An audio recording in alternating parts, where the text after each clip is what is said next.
Tidak ada satu ayat pun mengatakan Al-Quran itu mukjizat. Saya minta satu ayat Pak Kiai.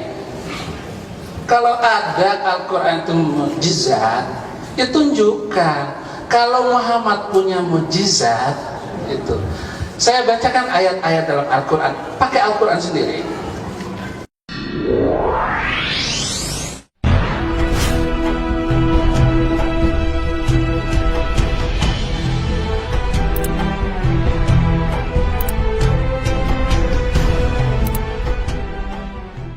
Shalom, Besem Hamasiyah, Assalamualaikum warahmatullahi wabarakatuh.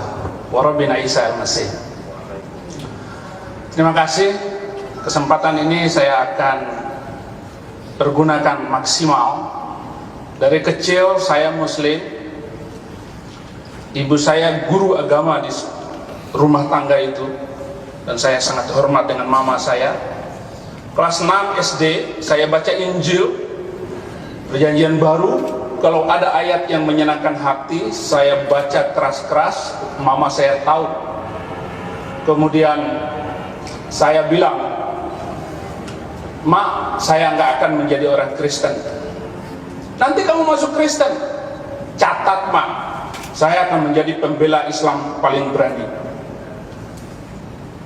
Kelas 6 tamat, SMP tamat, penasaran di mana sekolah yang mengajarkan Injil. Sambil saya baca banyak buku Hamran Amri, Yusuf Roni, saya benci semuanya. SMA Muhammadiyah di Bima, dapat beasiswa dari pimpinan pusat Muhammadiyah. Kuliah di Solo, ambil jurusan perbandingan agama. Semua agama saya pelajari. Yahudi, Kristen, Islam saya pelajari. Hindu, Buddha saya pelajari. Kuliah itu saya pakai kesempatan saya dakwah ke Klaten, Wonogiri. Tidak kurang 15 orang Kristen masuk Islam. Pendeta saya debat. Malam ketiga dia bilang Islam itu jorok dan kumuh. Saya bilang pada pendeta itu, "Benar pendeta, tapi harus garis bawahi yang jorok dan kumuh bukan Islam, orangnya." Nggak ada orang Islam masuk masjid pakai sepatu. Pendeta itu tidak berkedip memandang saya. "Pak Pendeta, sebelum orang Islam bertemu dengan Tuhan, cuci tangan dulu supaya tangannya selalu berbuat baik, wajah berseri-seri, telinga berpikir dingin." Pokoknya saya jelasin arti wudhu. Masuk kamar mandi, ambil air sember, diguyur seluruh tubuhnya. Keluar basah kuyup, Mas Saifuddin, "Sekarang saya sudah jadi orang Islam." Saya bilang, "Bukan begitu caranya Pak Pendeta." "Terus bagaimana?" "Besok pagi datang ke KUA, ucapkan 2 kalimat syahadat, daftarkan nama Bapak di sana." Dilakukannya. Seminggu kemudian pendeta ini lalu daftar namanya ke KUA. Sebulan kemudian saya diberikan 1 setelan jas karena saya yang khutbah pendeta masuk Islam. Kemudian peninggal di coba dia bahwa orang membuat dia masuk Islam, sekarang sudah jadi orang Kristen. Kasihan dia dulu. Inilah berita sesat yang disesatkan orang sesat. Tapi sekarang sudah mendapat kebenaran di dalam Yesus Kristus. Saya bilang kalau ada sepotong ayat, ada Muhammad dalam Injil, saya masuk Islam lagi. Nggak ada satu potong pun. Itu saya pertaruhkan. Saya bukan belajar sembarangan, tetapi saya sungguh-sungguh belajar bahwa tidak ada nama Muhammad dalam Perjanjian Baru maupun Perjanjian Lama, dalam bentuk kata apapun atau rumpun kata apapun. Bapak nanti boleh ungkapkan itu. Kita akan baca ayat sebelumnya dan ayat sesudahnya. Ini tantangan loh Pak Kiai, tantangan.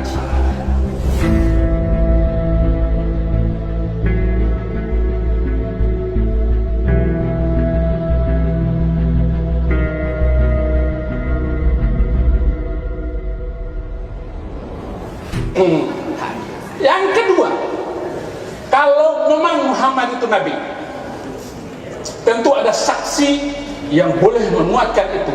Seperti Musa dituntun ditemani oleh Harun. ada nabi penolong pembantunya waktu itu. Adapun ungkapan-ungkapan bahwa Muhammad itu nabi hanya ungkapan dari beliau sendiri.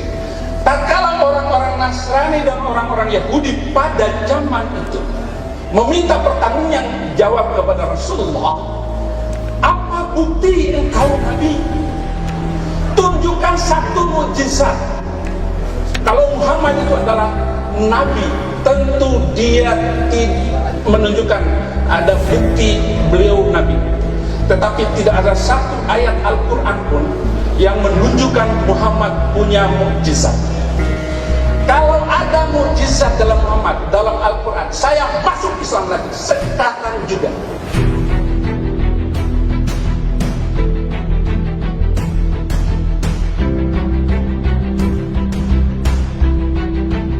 Tunjukkan satu ayat bahwa Muhammad punya mukjizat dalam Al-Quran. Tetapi apa yang saya baca di dalam Al-Quran tentang mukjizat, katakan kepada mereka bahwa mukjizat itu urusan Allah, dan saya adalah orang-orang yang menanti seperti kamu semua. Jadi Nabi Muhammad sampai sekarang itu sedang menanti mukjizat. Sudah 1400 tahun sampai hari ini. Terima kasih, Tuhan Yesus memberkati.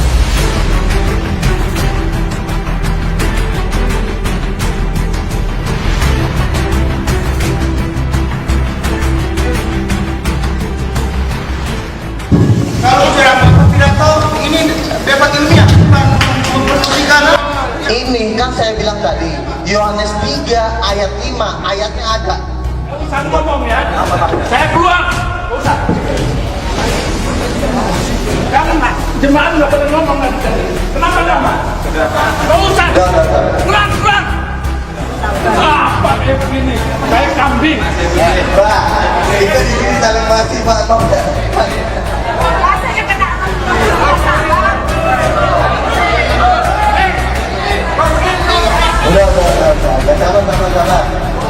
Bu, mencari Allah itu gak gampang. Udah.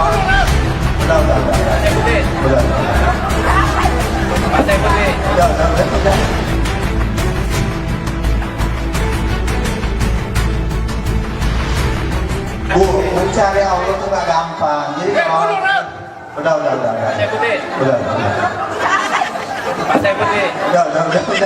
Udah. Mencari Tuhan itu tidak mudah. Jadi kalau ada pekerjaan seperti ini kita harus memang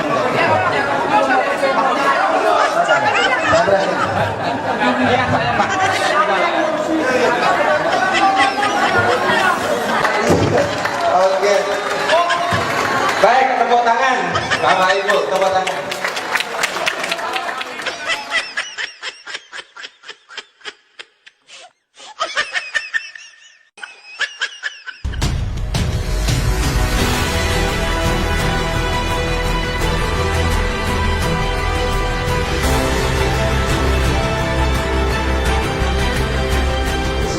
Insyaallah semuanya dirahmati dan dimuliakan oleh Allah Subhanahu wa taala. Saya kebetulan pembicara terakhir, mungkin bisa porsinya dilebih dikit. Tadi menarik sekali ya. Kalau saya mengamati pembicara-pembicara dari pihak mereka ini kebanyakan udah keluar dari konteks yang sebenarnya ini, yang sedikit yang masuk, kebanyakan keluar. Katanya Nabi Muhammad tidak dipenuhi dengan Roh Kudus, maka dia bukan Nabi. Tapi saya yakin orang kalau dipenuhi dengan Roh Kudus tidak mungkin berakhlakul karimah yang buruk. Tapi saya yakin orang kalau dipenuhi dengan Roh Kudus tidak mungkin berakhlakul karimah yang buruk. Tidak mungkin berakhlakul karimah yang buruk. Kita sudah lihat tadi bagaimana Pak Pendeta sendiri menunjukkan akhlakul karimah yang tidak baik. Itu kalau dipenuhi dengan Roh Kudus tidak mungkin. Orang kalau dipenuhi dengan Roh Kudus tentu tidak mungkin berakhlakul karimah. Tunjukkan ajaran kasih sayang, lemah lembut. Bukan seperti tadi. Maksudnya baiklah. Kemudian juga Pak Luga mengatakan seolah tadi Ismail tidak diberkati oleh Allah. Itu dia tidak menunjukkan ayatnya. Itu di Kejadian 17 ayat 15 sampai 19. Bagaimana Nabi Ibrahim bermohon kepada Allah, biarlah Ismail berkenan hidup di hadapan. Tapi Allah berfirman tidak, tidak, bukan menolak, tidak itu. Tidak, Sarahmu tetap akan melahirkan. Itu permohonan Abraham kepada Allah. Kan sudah ada Ismail, karena dia merasa sudah tua, nggak mungkin punya anak, sudah menopause, maka dia bilang biarlah, kan sudah ada Ismail. Tapi Allah menolak, tidak, istrimu Sarah tetap akan melahirkan anak. Dan kebetulan betul terjadi, lahirlah Ishak. Bukan penolakan terhadap Ismail. Kamu lihat terhadap Ismail ayat ke-20-nya, kata Allah, tapi tentang Ismail aku akan membuat dia menjadi bangsa yang besar, dia akan kuberkati dan sebagainya. Itu sudah diberkati oleh Allah. Nah, kemudian tadi menurut Al-Quran, ya, Nabi Isa merupakan salah seorang nabi yang sangat-sangat kita muliakan, ya. Akan tidak sempurna iman seorang Islam boleh tidak beriman pada semua nabi, termasuk Nabi Isa alaihissalam. Tapi keberadaan Nabi Isa alaihissalam dalam Al-Quran, dia hanya sebatas nabi atau rasul yang diutus hanya kepada kaumnya saja. Wa yu'allimul kitab wal hikmata wa tawrata wal injil wa rasulan ila bani Israel. Dan dia mengajarkan kepada Isa kitab, hikmat, Taurat dan Injil, dan menjadi rasul kepada Bani Israel saja. Nah, kemudian kami menjadikannya sebagai teladan bagi Bani Israel. Bahkan di dalam Al-Quran di surat As-Saff ayat 6, ya, justru Isa sendiri yang memberi kesaksian. Kata Isa, hai Bani Israel, sesungguhnya aku ini hanya utusan Allah kepadamu, ya, membenarkan yang sebelumnya dari Taurat, memberi kabar gembira dengan seorang rasul yang akan datang sesudahku, namanya Ahmad. Nah, inilah Ahmad, inilah yang Bapak bilang tadi, paralektos, ya, di dalam, ya, bahasa Yunani itu Ahmad, dalam bahasa Arab yang terpuji, seorang penolong yang lain maksudnya tadi, gitu, ya. Cuma kita tidak membahas khusus panjang itu, ya. Kita memberikan bukti-bukti tentang kerasulan Nabi Muhammad di dalam kitab-kitab yang turun sebelumnya. Nah, kenapa, ya, Allah mengutus Nabi Muhammad yang menjadi rasul terakhir, penutup para nabi, khataman nabiin? Karena semua nabi sejak Nabi Adam sampai Isa alaihissalam, ya, orang Kristen bilang Yesus, mereka itu sebenarnya hanya diutus untuk kaumnya saja. Nabi Isa alaihissalam diutus hanya untuk Bani Israel saja, bukan untuk seluruh dunia, seluruh alam semesta. Maka jadi ibarat semua nabi sejak Adam sampai Isa, mereka itu cuma nabi-nabi lokal, ya kan? Nabi lokal. Makanya perlulah orang awam utus seorang rasul terakhir, ya, dengan membawa wahyu yang terakhir Quran dan agama antara Islam. Untuk apa? Untuk menggantikan apa yang pernah diutus dan diturunkan sebelumnya menjadi satu agama yang rahmatan lil alamin, berlaku untuk seluruh alam semesta, berlaku untuk seluruh manusia. Wa ma arsalnaka illa rahmatan lil alamin wa ma arsalnaka illa kafatan linnas bazira wa nazira walakin aktsaran nasi la ya'lamun. Tidaklah kami utus engkau Muhammad melainkan kepada semua manusia untuk membawa berita gembira dan peringatan, tetapi kebanyakan manusia tidak mengetahui. Nah, ternyata apa yang dikatakan oleh Nabi Isa alaihissalam tersebut itu ternyata benar. Apa yang dikatakan Isa alaihissalam dia rasul untuk Bani Israel di Injil ini, Injil Matius pasal 10 ayat 56, ini ucapan Yesus. Yesus punya murid 12 orang. Dia suruh semua muridnya silakan dakwah kemana saja. Tapi Yesus wanti-wanti, jangan kamu menyimpang ke bangsa lain atau masuk ke orang Samaria, tapi pergilah kepada domba-domba yang hilang dari umat Israel. Kenapa? Kan memang dia ditugaskan hanya untuk Bani Israel saja, tidak untuk seluruh dunia. Kemudian kita lihat di sini Matius 15 ayat 24, ini pengakuan Yesus yang jujur dan polos tertulis di Injil. Kata Yesus, aku diutus hanya kepada domba-domba yang hilang dari umat Israel. Yesus yang berkata, ya, dia hendak untuk. Kemudian kita lihat di sini Kisah Rasul pasal 13-23, dan dari keturunannya lah, sesuai yang telah dijanjikannya, Allah telah membangkitkan juru selamat bagi orang Israel, yaitu Yesus. Coba digeser sedikit, ini fokus sekali fotonya. Jadi Yesus, dia seorang juru selamat, tapi hanya untuk Bani Israel, bukan untuk seluruh alam semesta atau seluruh dunia. Bahkan Yesus melarang memberitakan Injil di Indonesia. Di Indonesia dilarang oleh Yesus untuk memberitakan Injil. Dilarang. Yesus sendiri, kita lihat di Kisah 16:26 dan 7. Dan mereka melintasi tanah Frigia dan tanah Galatia karena Roh Kudus mencegah mereka untuk memberitakan Injil di Asia. Dan setibanya di Misia, mereka mencoba mereka masuk daerah Bitinia, tapi Roh Yesus tidak mengizinkan mereka. Pertanyaannya, Indonesia masuk Asia enggak? Masuk. Berarti Indonesia termasuk yang dilarang oleh Yesus untuk memberitakan Injil. Kenapa? Karena dia diutus hanya untuk Bani Israel saja. Ya, tidak untuk seluruh dunia, tidak untuk seluruh alam semesta. Tentang Roh Kudus saya kembali sedikit ya. Roh Kudus itu ya, kalau kita sebenarnya kan malaikat Jibril, mereka Roh Kudus itu baru diangkat jadi Tuhan itu tahun 381 Masehi pada konferensi Kalkedon, Mbak ya. Bapak sendiri paling ngerti. Yesus diangkat jadi Tuhan tahun 325 Masehi. Konferensi ini saya Pak ya. Jadi Yesus diangkat jadi Tuhan itu diibaratkan kita muktamar. Manusia mengangkat Yesus jadi Tuhan. Roh Kudus diangkat jadi Tuhan itu konferensi Kalkedon tahun 381. Jadi Yesus dan Roh Kudus jadi oknum Trinitas itu yang mengatakan itu manusia. Ada berjuta-juta manusia hidup di dunia ini, berjuta-juta manusia. Anak kecilnya banyak yang hafal Al-Quran di luar kepala. Betul? Karena dia betul-betul mujizat. Pertanyaan saya, kalau ada sembarang orang Kristen yang ada di sini, termasuk Pak Pendeta, hafal satu lembar ayat Bible, saya akan masuk Kristen saat ini. Silakan, satu lembar, asal pas titik koma. Silakan, satu lembar. Tapi Al-Quran mujizat Rasulullah, subhanallah, luar biasa. Jutaan orang hafal di luar kepala. Apa SD anak kecil banyak. Itulah mujizat Rasulullah abadi sepanjang zaman.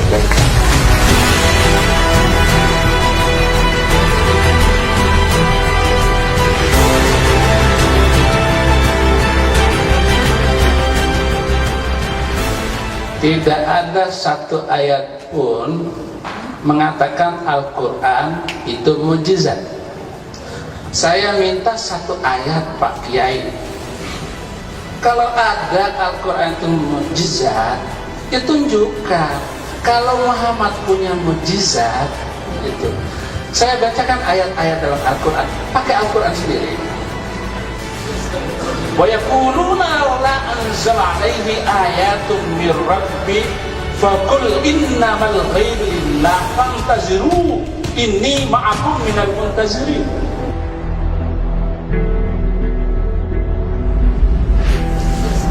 Wa yaquluna la anzala alaihi ayatun mir rabbi faqul innamal ghaibu lillah fantaziru inni ma'akum minal muntazirin. Surat Yunus ayat 20, mereka berkata, mengapa tidak diturunkan kepada Muhammad suatu keterangan mukjizat dari Tuhannya? Maka katakanlah, sesungguhnya yang gaib itu kepunyaan Allah. Sebab itu tunggu sajalah olehmu, sesungguhnya aku bersama kamu termasuk orang-orang yang menunggu. Jelas sekali ayat ini semua tidak ada menunjukkan bahwa Muhammad bisa menyembuhkan orang sakit, menghidupkan orang mati dan sebagainya. Nggak ada satu ayat pun. Atau peserta kalau bisa menunjukkan satu ayat, saya masuk Islam lagi. Nggak ada. Nggak ada. Dan saya jadi Islam Kristen itu Amrozi bom Bali, iman saya goncang. Ada satu agama yang membolehkan manusia membunuh manusia lain karena perbedaan keyakinan. Dari seluruh agama yang ada di muka bumi ini, hanya satu agama yang mengizinkan boleh membunuh manusia lain karena perbedaan keyakinan, yaitu Islam. Waqtuluhum haitsu saqiftumuhum. Al-Baqarah 191. Bunuhlah mereka di mana saja kamu jumpai mereka. Al-Baqarah ayat 191. Kemudian surat Muhammad ayat 4. Ada lagi ayat yang memboleh membunuh orang Kristen. Surat At-Taubah ayat 29. وَقَاتِلُوا الَّذِينَ لَا يُؤْمِنُونَ بِاللَّهِ وَلَا يَوْمِ الْآخِرِ وَلَا يَدِينُونَ بِدِينِ الْحَقِّ الَّذِينَ أُوتُوا عَلَيْهِمُ الْكِتَابَ. Perangilah orang-orang yang tidak beriman kepada Allah dan Rasul, yaitu mereka yang diberikan Alkitab kepada mereka. Ayat ini jelas sekali, boleh membunuh orang Kristen. Jadi tidak salah, Anda semua boleh bakar gereja. Amrozi itu Al-Quran, nggak salah. Walaupun Amrozi sudah dibunuh hari ini, nanti akan ada Amrozi baru 10 tahun, 20 tahun yang akan datang. Kenapa? Karena ada kitab sucinya. Saya minta kepada Ihsan Mokoginta untuk menunjukkan satu ayat. Muhammad punya mukjizat. Kalau mengatakan Quran itu sebagai mukjizat, mana ayatnya? Terima kasih. Terima kasih.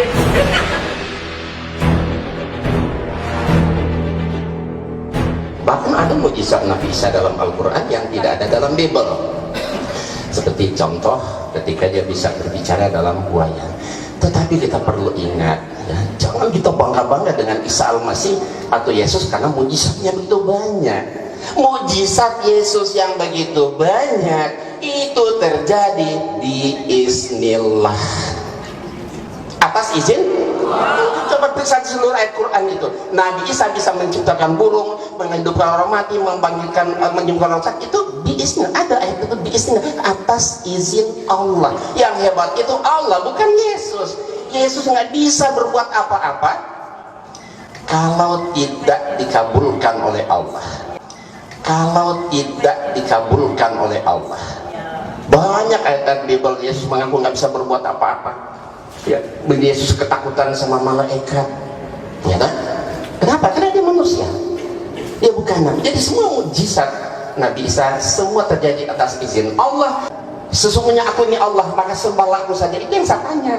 Tapi kan tidak ada ayat seperti itu. Kalau ada, saya kan masuk Kristen juga saat ini. Tapi memang itu tidak ada.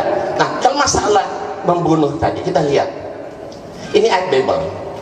Siapa yang menyuruh menumpas? Tumpaslah, jangan ada belas kasihan, bunuh semuanya. Laki-laki perempuan, harta anak kecil menyusul, disuruh bunuh sama Allah. Inilah saya bilang ajaran teroris, sadis, bengis, biadab, teroris itu semua tertulis di Bible, bukan di Quran. Saya heran. Surat Muhammad ayat 4, beliau menunjukkan surat Muhammad 4. Tolong dibaca Pak Ustadz dengan Pak Pendeta, hati-hati. Itu ada di kurung. Ya, apabila kamu bertemu dengan orang kafir di medan perang, itu dibuang, maka pancunglah batang leher mereka. Jadi boleh kita membunuh, tetapi terhadap orang kafir, dan itu pun di medan perang. Bukan asal orang ketemu orang Kristen bunuh. Kalau ketemu orang Kristen bunuh, biasanya kita bunuh mereka semua kan? Enggak. Ayat itu coba baca dalam kurung di medan perang. Yang namanya ketemu orang kafir di medan perang, masa tebas leher kita? Kan kita bunuh, kita dibunuh. Tapi kata Allah di ayat sambungannya itu, tawanan itu kamu boleh bebaskan. Tapi kalau ini mana tadi? Tapi kalau tadi ini apa? Bunuh semuanya, tumpas semuanya, jangan ada belas kasihan, bunuhlah semuanya, anak-anak maupun perempuan, ya, bahkan anak menyusul, lembu, semua binatang juga harus ditumpas, dibunuh tanpa belas kasihan. Kalau itu geser ya, itu kali itu fokusnya kurang geser.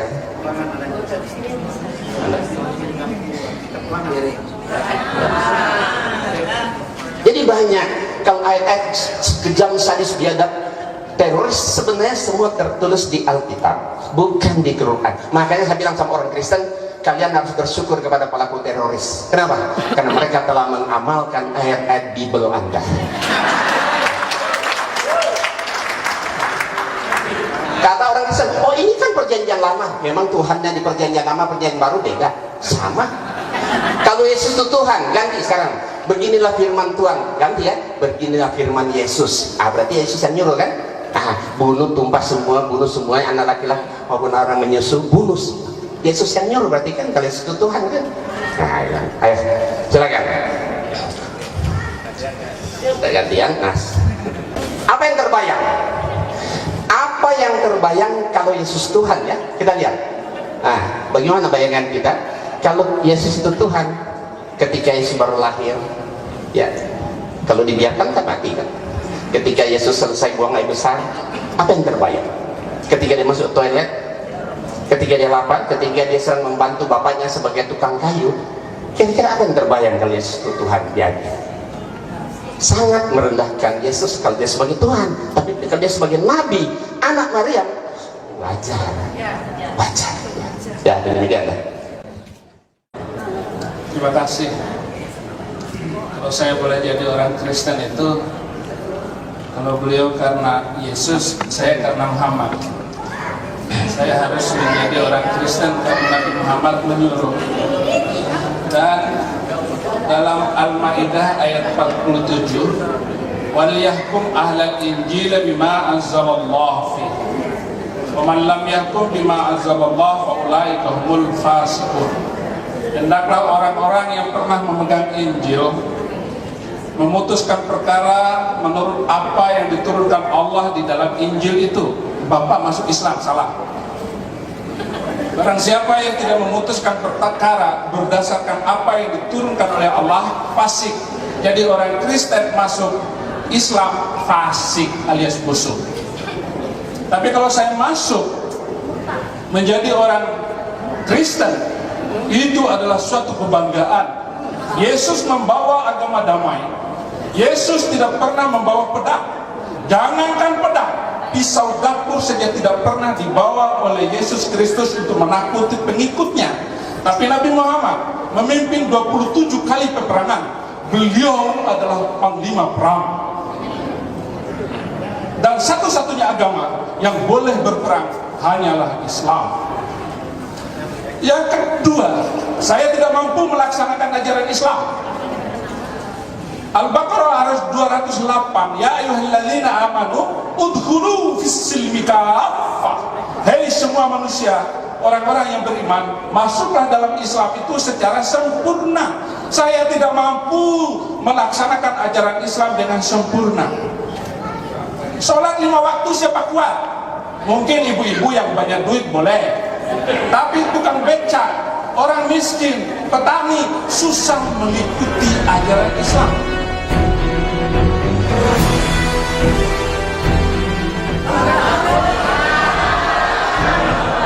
Oke.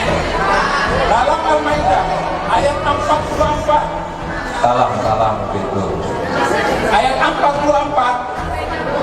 Barang siapa yang tidak memutuskan perkara berdasarkan hukum Allah, maka mereka adalah kafir. Saya sampai sekarang tidak mampu melaksanakan ajaran Islam dengan sempurna karena hukum Allah harus ditegakkan. Al-Maidah ayat 38. Wasyariku wasyarikatu faqta'u awdiyahuma. Orang pencuri laki dan pencuri perempuan, potonglah tangan keduanya. Sampai hari ini hukum Islam tidak bisa berlakukan, apalagi di Indonesia. Saya masuk dan mengikuti ajaran Yesus Kristus yang telah memaafkan semuanya, mengampuni semuanya. Ada wanita yang berzina, diampuni dan dilepaskan. Tetapi pada zaman Nabi Muhammad, seorang wanita yang berzina dirajam sampai mati.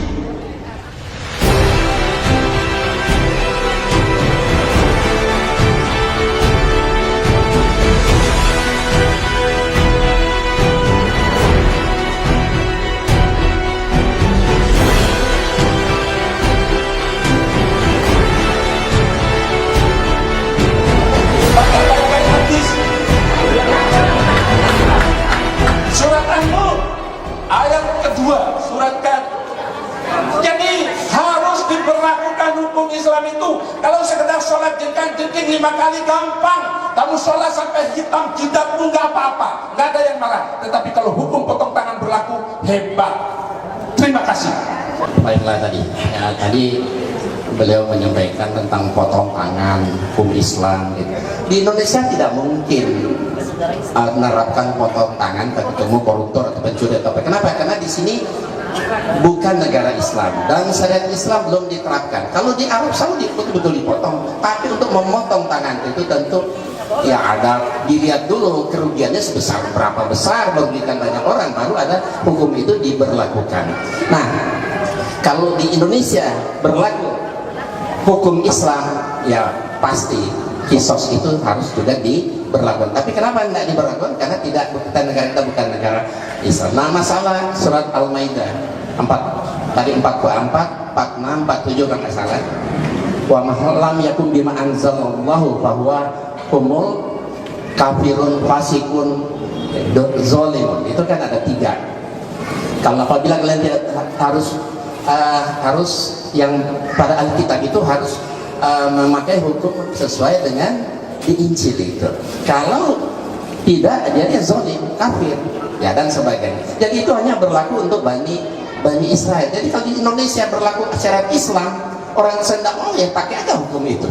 Bagaimana syariat Injil? Orang yang mencuri sama juga, ya kan, dipotong, bahkan dibunuh. Orang membunuh dibunuh, gigi ganti gigi, mata ganti mata, ya, nyawa ganti nyawa. Itu juga kan banyak di Alkitab tentang kisah seperti itu. Nah, kalau kita lihat pertanyaan dari jamaah. Ya. Mas, kalau kita lihat justru ayat yang membunuh dengan pedang itu di Alkitab itu ratusan, banyak sekali. Coba kita lihat, Tuhan menyuruh masing-masing membunuh temannya, tetangganya, bahkan supaya dapat berkat. Supaya dapat berkat Allah, kita harus bayar dengan jiwa anak laki-laki saudara kita supaya kita dapat berkat. Apakah ya supaya dapat berkat Tuhan kita harus bunuh saudara kita laki-laki, ya, anak laki-laki kita, tetangga kita, teman kita? Ini ajaran apa? Ya, ini ajaran apa? Betapa sebenarnya ada di Al-Quran kan nggak ada ajaran-ajaran seperti ini. Pertanyaan terakhir tadi Pak Insan, Ya. bagaimana hukumnya ketika orang Kristen pura-pura masuk Islam menyusup, Islam pura-pura masuk Kristen menyusup? Bagaimana etika beragama dalam konteks itu? Ya, kalau dia berpura-pura, ya tentu kita harus cegah. Kalau kita tahu, kita harus usir, keluarkan, ya, karena di sini tidak berlaku syariat Islam, ya tentu saja tidak harus dihukum pancung atau dibunuh dan sebagainya. Tapi kalau kita tahu dia berpura-pura, ya kita harus cegah, ya kan? Karena itu mungkari, kita harus cegah dia, keluarkan dari Islam dan sebagainya. Begitu juga tentu sebaliknya, karena memang banyak orang-orang Islam yang ada orang Islam juga yang masuk ke Kristen, orang Kristen juga ada juga yang menyusup ke orang Islam. Ya banyak, teman-teman saya juga ada beberapa yang bekerja seperti itu, tapi masuk ke sana dalam rangka apa? Ya kan, dia ingin mengetahui lebih jelas, tahu tentang apa di Kristen. Orang Kristen juga begitu kan. Nah itu kan usaha-usaha untuk membongkar rahasia dari setiap agama. Apakah betul Islam dan Kristen selamanya tidak akan bisa diketemukan? Insya Allah bisa, kalau menurut saya. Insya Allah bisa, asal satu modal saya, jujur. Itu saja. Kalau kata saya, siapapun orang Kristen mau jujur ketemu saya, insya Allah sekali ketemu pasti dia kalah. Asal satu, jujur, ya kan? Selama dia tidak jujur, dia nggak mau terima satu kebenaran, itu percuma. Asal mau jujur, berapa ratus orang Kristen yang saya Islamkan, kenapa? Dia datang dengan jujur dan dia betul-betul ingin mencari kebenaran. Asal betul-betul mencari kebenaran, insya Allah.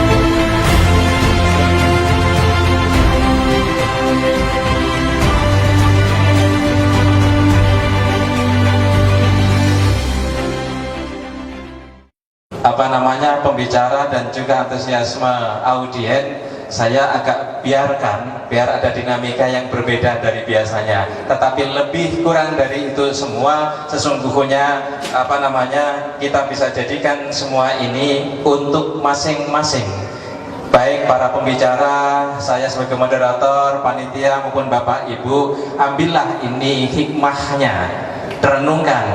Imam Hanafi pernah mengatakan, pendapatku benar, tetapi bisa jadi mengandung kesalahan. Ulang dan renungkan. Pendapatmu salah, tetapi bisa jadi ada titik-titik kebenaran yang bisa saya jadikan renungan.